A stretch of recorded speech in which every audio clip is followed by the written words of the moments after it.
How many parents are raising scorpions that will bite them tomorrow? What you are raising in your children are scorpions that will bite you tomorrow. Not even the generation that you hand over to. What legacy will you give to your children? What moral life are they waiting for you to give to them? Is that what you hand over? The Bible said, and the time came. What was the time?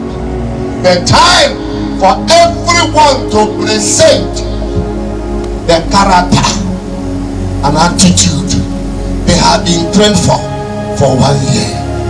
The Bible said the first virgin went. I only saw in the life of Esther a woman, not a man, who fought a war without a prophet being mentioned. No Saul, no priest.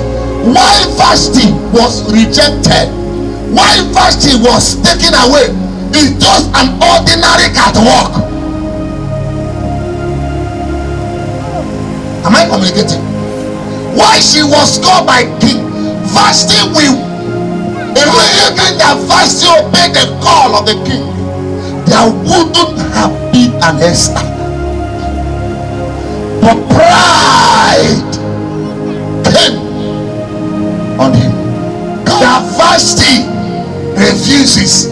The king wants pleasure, but God is looking for a grace to this. A man must be an answer to the prayer that generation has been praying for.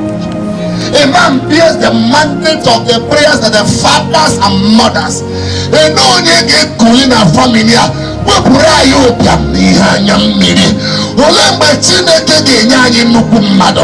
Somebody bears the answer. That person might be you. And the Bible said, when Esther was coming, she said, it is not he that willeth nor he that runneth, but of God that showeth mercy. It is not by my size, but by my might, but by the grace of God upon my life. I know that this I shall win. Before Esther was praying and speaking in tongues, I was coming before the king. The king has no option. I prophesy. From today, let that favor that robbed in the life of Esther, let it come upon